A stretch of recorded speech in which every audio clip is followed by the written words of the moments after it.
Hi guys, welcome to my YouTube channel. Guys, today in this video I am going to teach you all atomic structure and chemical bonding. So the chapter we are going to start is atomic structure and chemical bonding. तो देखिए guys, हम लोग atomic structure और chemical bonding दोनों को दो parts में पढ़ेंगे, ठीक है. तो हमारा जो first part होगा वो होगा हमारा atomic structure और second part होगा हमारा chemical bonding. So let's start with our atomic structure, है ना. हम लोग को पहले एटॉमिक स्ट्रक्चर पढ़ना है. तो अब हम लोग देख लेते हैं इस वीडियो में हम लोग कौन कौन से टाइटल्स कवर करने वाले हैं. Let's move. So titles to be discussed here in my video are the very first title is structure of an atom. अभी हम लोग क्या करने वाले हैं, एटम के स्ट्रक्चर के बारे में पढ़ने वाले हैं. The second is atomic number, and the second one we are going to learn in this video is atomic number.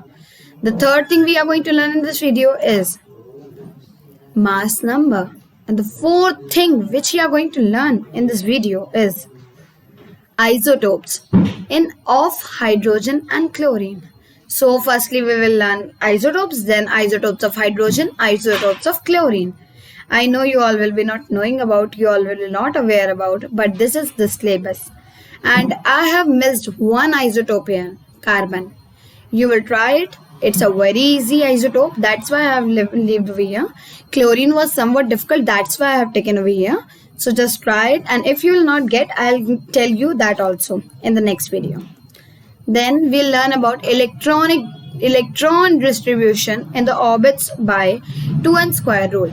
अब देखो ऑर्बिट होते हैं ना हमारे पास चार. अभी हम आपको आगे बताएंगे कि कौन से चार ऑर्बिट होते हैं. KLMN शेल्स होते हैं, इनको ऑर्बिट बोलते हैं, ठीक है. तो इनमें हम लोग कैसे इलेक्ट्रॉन्स रखेंगे, कहाँ कौन सा एलिमेंट कहाँ पे आएगा, कौन से एलिमेंट का क्या इलेक्ट्रॉनिक कॉन्फ़िगरेशन होगा, this we will learning be by 2n square rule. उसके बाद हम लोग पढ़ेंगे ऑक्टेट रूल, ठीक है. This is what we are going to learn in this video. This video is very easy guys. You all will get it in just 10 to 5 minutes. But this video is lengthy. But you will get it in mind if you'll see my video full. Then in 10 to 15 minutes you will remind all those things. And if you'll be reading the chapter, then you will get how it is easy. Now let's move further. So let's start with our definition of an atom. An atom is an element. An atom is an element is the smallest portion of the element. Atom जो है वो एक element का सबसे छोटा portion है. Atom क्या है, एक element का सबसे छोटा सा portion, उसे हम लोग atom बोलते हैं. That takes part in the chemical reaction. और ये chemical reaction में भी part लेता है, chemical reaction में भी हिस्सा लेता है. It may or may not have independent existence. इसकी independent existence हो सकती है और नहीं भी हो सकती है. As like I can give you an example of hydrogen doesn't have independent existence. Hydrogen is only found in H2 molecule, while carbon is found in independent existence C. Now the second thing is atoms can be divided and it contains certain fundamental particles. जो atoms होते हैं उन्हें हम लोग divide कर सकते हैं और वो सर्टेन फंडामेंटल पार्टिकल्स के होते हैं. एटम को अगर हम लोग डिवाइड करना चाहें तो हम उन्हें डिवाइड कर सकते हैं और उनसे हमें क्या मिलेगा, certain fundamental particles. The atoms of any elements are electrically neutral and do not carry any charge. किसी भी एलिमेंट के एटम कोई भी चार्ज नहीं कैरी करते हैं, वो इलेक्ट्रिकली न्यूट्रल होते हैं. Atom is regarded as the unit of matter. Atom जो होता है उसे हम लोग यूनिट ऑफ मैटर की तरीके रिगार्ड करते हैं. एटम एक यूनिट ऑफ मैटर है, बेसिक यूनिट. उसके बाद हमारा electron, proton and neutron are collectively known as fundamental particles of an atom. Electron, proton और न्यूट्रॉन क्या होते हैं, फंडामेंटल पार्टिकल्स होते हैं. किसके, एटम के. Now we will learn them. So पहले हम लोग डेफिनेशन ऑफ एन इलेक्ट्रॉन देखते हैं और इलेक्ट्रॉन होता क्या है पहले हम लोग ये देखेंगे, ठीक है. हम लोग फिर प्रोटॉन देखेंगे और फिर न्यूट्रॉन देखेंगे. तो इलेक्ट्रॉन पहले देखते हैं. देखो इलेक्ट्रॉन क्या होता है, उन तीन फंडामेंटल पार्टिकल्स में से एक होता है. ठीक है। और इलेक्ट्रॉन उन 3 फंडामेंटल पार्टिकल से एक होता है और वो मिलके एटम फॉर्म करता है। इलेक्ट्रॉन के पास कौन सा चार्ज होता है? नेगेटिव चार्ज होता है और इसका चार्ज कितना होता है? 1.6021766634 इंटू 10⁻⁻19 कूलम्ब। और इलेक्ट्रॉन को किसने फाइंड किया था? किसने ढूंढा था इलेक्ट्रॉन को? ई गोल्डस्टीन ने। हम लोग पढ़ेंगे definition of an proton. Now we are going to learn about proton. Protons क्या होते हैं? So let's see. देखो, प्रोटॉन एक स्टेबल सब एटॉमिक पार्टिकल है जिसका पॉजिटिव चार्ज होता है। प्रोटॉन एक स्टेबल सब एटॉमिक पार्टिकल है जिसका पॉजिटिव चार्ज होता है। प्रोटॉन भी उन 3 में से दूसरा है। पहला इलेक्ट्रॉन है, दूसरा प्रोटॉन है और इसका चार्ज होता है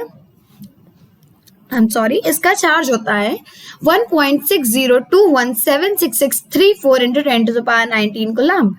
अब देखो, इसका और इलेक्ट्रॉन का चार्ज सेम होता है, लेकिन इलेक्ट्रॉन का चार्ज माइनस में होता है और प्रोटॉन का चार्ज प्लस में होता है। This is the basic difference between them.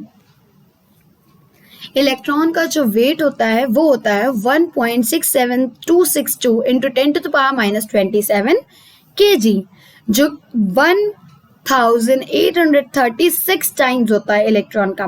Electron के वेट के 1836 टाइम्स वेट होता है प्रोटॉन का। Now we will learn about definition of neutron. Neutron क्या होते हैं? Neutron neutral subatomic particle that it is a constant of every atomic nucleus except ordinary hydrogen.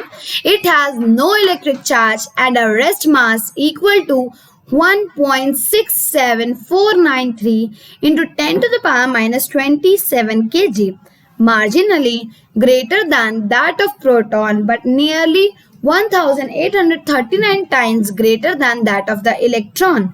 Neutrons and protons are called nucleons because they are bound together in the dense inner core of an atom, the nucleus, where they account for 99.9% of the atom's weight. Atoms के मास के equal होता है। अब neutron होते क्या है? अब मैं आपको समझाता हूँ। न्यूट्रॉन वो थर्ड पार्ट होता है किसी भी एटम का जिसका वेट 1.67493 इंटू 10⁻⁻27 kg होता है, जो कि इलेक्ट्रॉन के 1839 टाइम्स होता है। और न्यूट्रॉन और प्रोटॉन न्यूक्लियस में फाउंड होते हैं, जो कि इनर कोर किसी एटम का होता है, उसे हम लोग न्यूक्लियॉन्स इसी वजह से हमें उन दोनों को न्यूक्लियॉन्स कहते हैं। अब एटॉमिक नंबर क्या होता है? तो देखिए friends, atomic number is the number of protons in the nucleus of an atom. Atomic number किसी भी न्यूक्लियस ऑफ एन एटम में जितने नंबर ऑफ प्रोटॉन्स प्रेजेंट होते हैं उसे हम लोग बोलते हैं the number of protons determines how many electrons surrounded by the nucleus and it is the arrangement of these electrons that determines most of the chemical behaviour of an atom of an element. तो atomic ही number एक ऐसी fundamental property है एक element की जो उसके nature को, उसके बिहेवियर को डिफाइन करती हैं। आप लोग ने 6th 7th 8th में ये पढ़ा होगा 1 to 20 तक के atomic number. Those are respectively 1 for hydrogen, 2nd for helium, hydrogen, helium, lithium, beryllium, boron, carbon, nitrogen, oxygen, fluorine, neon, sodium, magnesium, aluminium, silicon, phosphorus, sulphur, chlorine, argon, potassium and calcium. These are the respectively 1 to 20 atomic numbers which you have to learn, because without these you will be not knowing the valencies, and without valencies you can't perform any of the chemical bonding. Now we will learn about mass number. Mass number of an atom is defined as the sum of number of protons and number of neutrons. किसी भी atom के अंदर जो proton और neutron present होते हैं उनके सम को हम लोग मास नंबर बोलते हैं। And it is nearly minute difference होता है केवल एटॉमिक मास और मास नंबर में। ठीक है, और हम लोग जानते ही हैं कि हम लोग इन्हें न्यूक्लियॉन्स क्यों बोलते हैं, प्रोटॉन और न्यूट्रॉन्स को, क्योंकि ये किसी भी शेल के अंदर रिसाइड करते हैं। Got it friends? Now let's move further. 2n square rule. अब इसमें हम लोग पढ़ेंगे The arrangement of electrons in different shells and subshells is known as the electronic configuration of the particular element.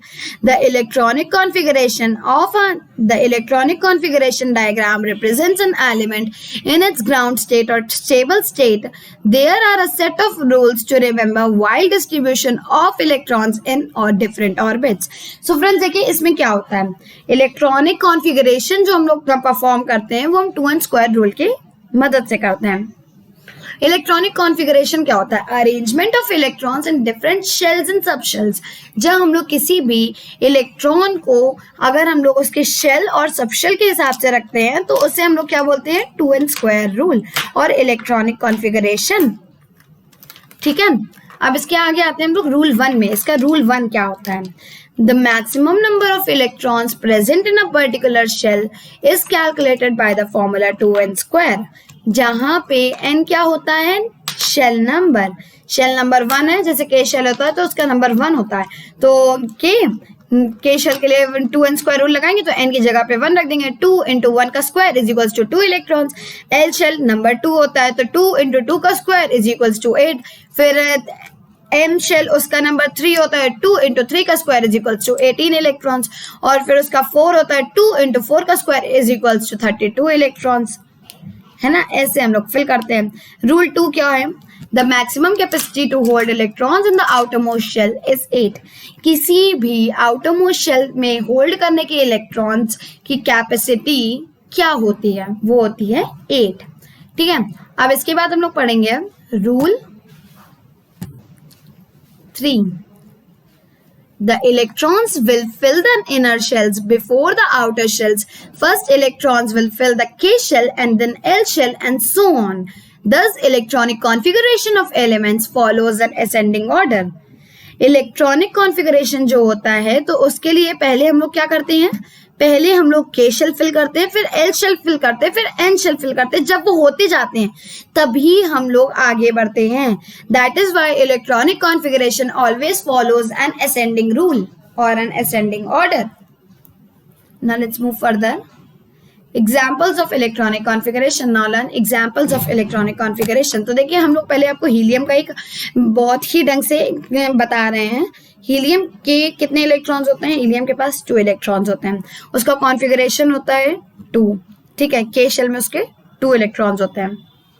अब हम लोग ने He ऑर्बिटल अगर हमको इसका ड्रॉ करना है तो पहले हम लोग इसका न्यूक्लियस ड्रॉ करेंगे, He इसमें लिखेंगे. उसके बाद हम लोग एक सर्कल ड्रॉ करेंगे, उसमें 2 इलेक्ट्रॉन्स बनाएंगे, मतलब 2 डॉट्स बनाएंगे, जिससे हमें शो होगा कि हीलियम के पास 2 इलेक्ट्रॉन्स हैं. अभी मैं फर्दर आपको 1 to 20 सबके दिखा रहा हूँ, तो आपको कैल्शियम का शायद विजिबल नहीं होगा, इस वजह से मैं आपको उसको बाद में शो कर दूंगा. आपको कैल्शियम नहीं विजिबल होगा. अब हम लोग पहले हाइड्रोजन का देखते हैं. हाइड्रोजन के पास जब 1 इलेक्ट्रॉन था तब उसके फर्स्ट शेल में, मतलब के शेल में, उसकी जो फर्स्ट सर्कल था उसमें केवल 1 डॉट था. हीलियम के पास 2 तो उसके में 2 डॉट आ गए. अब लिथियम, अब पहला शेल फिल हो गया, उसमें 2 इलेक्ट्रॉन्स आते हैं ना, पहला शेल फिल. अब दूसरे शेल में आए, उसमें 8 इलेक्ट्रॉन्स तक आएंगे, तो हमारा 8 इलेक्ट्रॉन्स एक फिल हो जाएंगे नियॉन के पास. फिर हम लोग आगे बढ़ेंगे तब थर्ड शेल बनाएंगे, उसमें भी 8 इलेक्ट्रॉन्स तक फिल करेंगे, तो वो आर्गन तक फिल हो जाएंगे. फिर उसके बाद हम लोग पोटेशियम और कैल्शियम को फिल करेंगे अगले शेल में, जिसमें हम लोग केवल 2 इलेक्ट्रॉन्स फिल करते हैं. Now let's move further. Isotopes क्या होते हैं. सो फ्रेंड्स देखिए, आइसोटोप्स जो होते हैं वो किसी भी एटम, जब आइसोटोप्स क्या होते हैं, किसी भी एटम का जब एटॉमिक नंबर जिसके प्रोटॉन सेम हो बट न्यूट्रॉन्स डिफरेंट हो, किसी भी एटम का आइसोटोप तब हम लोग निकाल सकते हैं जब उसके प्रोटॉन सेम हो और न्यूट्रॉन्स डिफरेंट हो. Since the atomic number is equal to the number of protons and atomic mass is sum of protons and neutrons, isotopes are elements with the same atomic number but different mass number. Isotopes के जो element होते हैं उनका atomic number same होता है और mass number different होता है.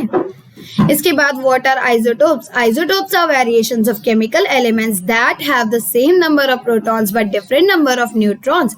We identify isotopes based on their mass, whereby the sum of protons and neutrons equal the mass of the isotope. अब isotopes of hydrogen के बारे में हम लोग पढ़ेंगे. Hydrogen has 3 isotopes: protium, deuterium and tritium. तो प्रोटियम में हम लोग के पास एक इलेक्ट्रॉन होता है और एक प्रोटॉन होता है। ड्यूटेरियम में हम लोग के पास एक इलेक्ट्रॉन, एक प्रोटॉन और एक न्यूट्रॉन होता है। जबकि हम लोग के पास ट्राइटियम में हम लोग के पास एक इलेक्ट्रॉन, एक प्रोटॉन और 2 न्यूट्रॉन होते हैं, जिस वजह से पहले वाले का एटॉमिक नंबर 1, दूसरे वाले का भी एटॉमिक नंबर 1 और तीसरे वाले का भी एटॉमिक नंबर 1 होगा। लेकिन मास नंबर पहले वाले का क्या होगा? 1, सेकेंड वाले क्या होगा? 2 एंड थर्ड वाले का क्या होगा? 3। Good. Now learn about isotopes of chlorine. So guys, chlorine के पास भी 2 आइसोटोप्स होते हैं, जिसका दोनों का एटॉमिक नंबर 17 होता है, बट मास नंबर एक का 35 होता है और दूसरे का 37 होता है। दे possess the same atomic number but different mass number. Now you can see, दिख रहा है ना गाइस? इसके बाद चलते हैं हम लोग ऑक्टेट रूल में। Octet rule refers to the tendency of atoms to prefer to have 8 electrons in the valence shell. When atoms have fewer than 8 electrons, they tend to react and form more stable compounds. When discussing the octet rule, we do not consider D or F electrons. Only the S and P electrons are involved in the octet rule, making it useful for the main group elements not in the transition n metal and or inner transitional metal blocks. तो अब देखिए इसमें क्या है guys. Octet rule को मैं आपको एक एग्जांपल समझाता हूँ। एक आदमी होता है, वो बहुत गरीब होता है, उसके पास घर नहीं होता है। अब वो क्या करता है, जब देखो ऑक्टेट रूल के पास उनकी पूरी 8 की टेंडेंसी होती नहीं है, उनको 8 इलेक्ट्रॉन्स चाहिए होते हैं, इस वजह से वो रिएक्ट करते हैं। तो अब देखें, अब उसके पास घर नहीं होता है, वो काम करता है, वो रिएक्ट करते हैं, जैसे ये रिएक्ट करते हैं दूसरे के साथ, वैसे वो आदमी काम करता है। अब जब उसका काम हो जाता है तब उसे पैसे मिलते हैं, उससे वो घर खरीद लेता है। ये जब रिएक्ट करते हैं तब इनको इलेक्ट्रॉन्स मिल जाते हैं और उनसे ये स्टेबल हो जाते हैं। इस तरीके से हम लोग ने आज का ऑक्टेट रूल भी पढ़ लिया। Now guys, thank you for watching my video. और वन मोर थिंग, अगर आप लोग ने मेरी वीडियो में जो भी मैंने नोट्स दिखाए हैं वो आपने नोट नहीं किए हैं, तो आप दोबारा से मेरी वीडियो को बैक कर एक बार फिर से आप वो नोट्स पढ़ लीजिए, because these are very important for you all. I am showing you once more back to all those rules. ये देख लीजिए एक बार आप लोग दोबारा, आप लोग को फिर से ऐसे ही मिल जाएंगे मेरे सारे रूल्स। मैं आपको जल्दी जल्दी थोड़ा दिखाऊंगा, ठीक है गाइज। इसके बाद फिर आपको हम नेक्स्ट वीडियो में मिलेंगे, जिसमें हम आपको केमिकल बॉन्डिंग समझाएंगे। तो गाइस, केमिकल बॉन्डिंग बहुत ही मेन है, उसको ढंग से समझना होगा, क्योंकि वो हमारे सिलेबस की भी मेन है।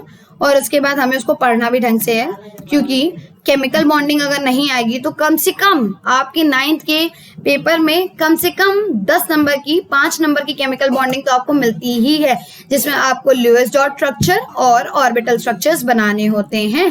So guys, thank you for watching my video.